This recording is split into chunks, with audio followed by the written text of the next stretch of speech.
তুমি মেইনলি বেছিকৈ প্ৰব্লেমটো ক'ত হৈ আছে? হাতত হৈ আছে, হাতখনত জোৰ নাপায় একেবাৰে আৰু নাভডাল কাটা গৈছে। পটকৈ বহি বহি উঠিলে দুৰ্বল লাগি যায়, বহুত তেজ গেছি নহয় জানে।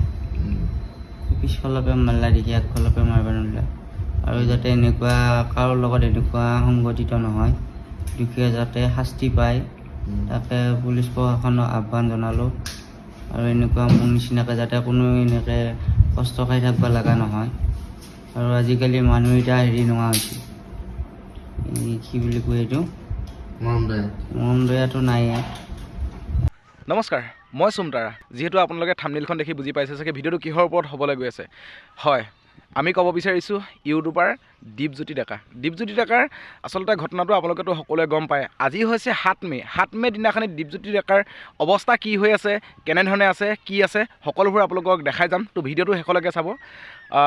আজি ভিডিঅ'টো ইণ্ট্ৰ'টোৰ পৰাই আৰম্ভ কৰোঁ বুলি ভাবিছোঁ। নমস্কাৰ বন্ধু বান্ধৱীসকল, চুমতাৰা ইউটিউব চেনেলে সকলোকে আন্তৰিক স্বাগতম জনাইছোঁ। আজি মই অন্য এটা ভিডিঅ' আপোনালোকৰ মাজলৈ আগবাঢ়িছোঁ। বেছি দেৰি নকৰি ভিডিঅ'টো মাজলৈ সোমাই যাওঁ ব'লক। যিহেতু ভ্লগ চলগ বনোৱা হোৱাই নাই আৰু শ্বৰ্টছ ভিডিঅ' আপলোড কৰিছোঁ, চাবচোন খুব ধুনীয়া ধুনীয়া শ্বৰ্টছ ভিডিঅ'। আৰু ভাবিছোঁ আজি খবৰটো আপোনালোকক জনাই থওঁ মানে তেখেতৰ বহুতকেইটা বাইট আছে, বাইটকেইটা মই আপোনালোকক দেখাম। আৰু তাৰ আগতে আমি নদীখন পাৰ কৰি লওঁ, হাকুৱাডালৰ ওপৰত উঠি আছোঁ আৰু সেয়েহে মানে ভাবিছোঁ ডাইৰেক্ট সিপাৰলৈ এফালে গৈ লওঁ। ধুনীয়াকৈ এফালে গৈ আছোঁ ব'লক।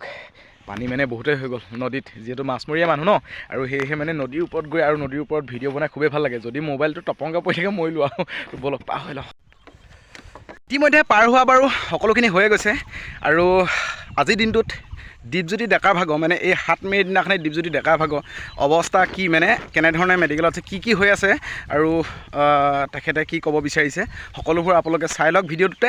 মানে তেখেতৰ এটা বাইট আছে, বাইটটো মই আপোনালোকক অকণমান প্লে' কৰি দিছোঁ, চাই লওক। তাৰপাছত সকলোখিনি কৈ আছোঁ। নমস্কাৰ, সকলো ভালে আছেনে? বহুত দিন আপোনালোকৰ মাজত যাব পৰা নাই।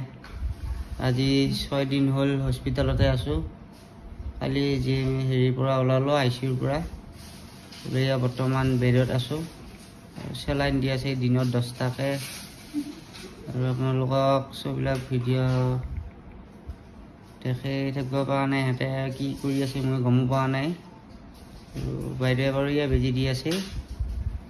আপোনালোকক চববিলাক ভাল হোৱাৰ পিছত কথা কৈ আছোঁ বাৰু। এতিয়াও অসুস্থ হোৱা নাই মই। এতিয়া তুমি মেইনলি বেছিকৈ প্ৰব্লেমটো ক'ত হৈ আছে? হাতত হৈ আছে, হাতখনত জোৰ নাপায় একেবাৰে আৰু নাভডাল কাটা গৈছে বটলেদি।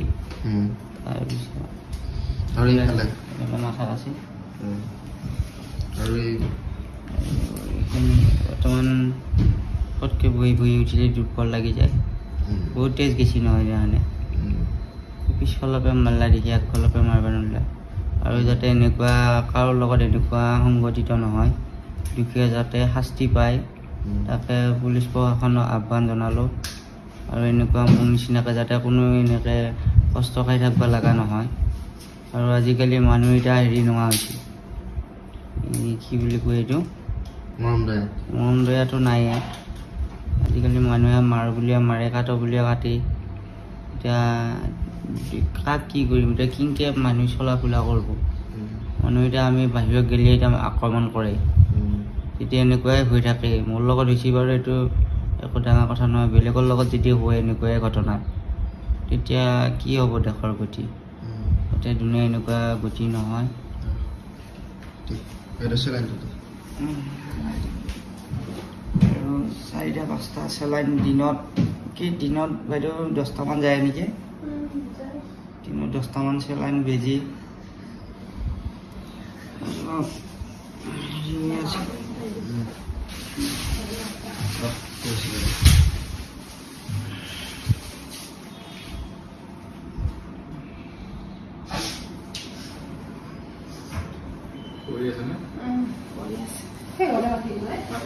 বৰ্তমান 2টা চেলাইন লাগিয়ে গ'ল ৰাতিপুৱাই পুৱাই।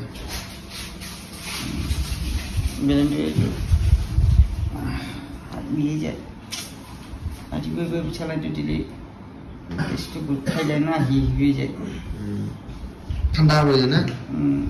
আৰু বিৰাট বিষ হয়।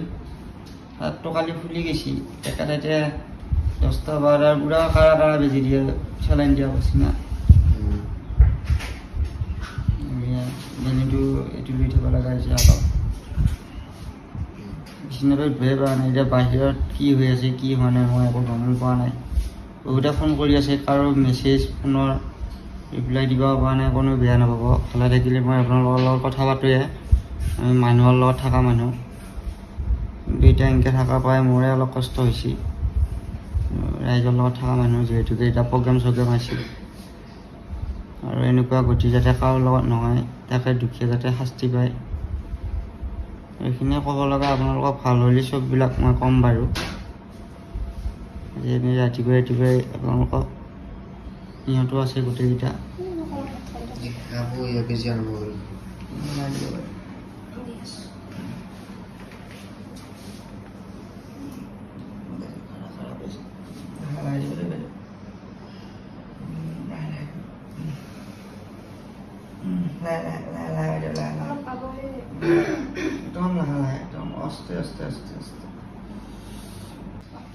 এনেকুৱাকৈ কষ্ট পাই আছোঁ। ভগৱানে যাতে সোনকালে ভাল কৰে।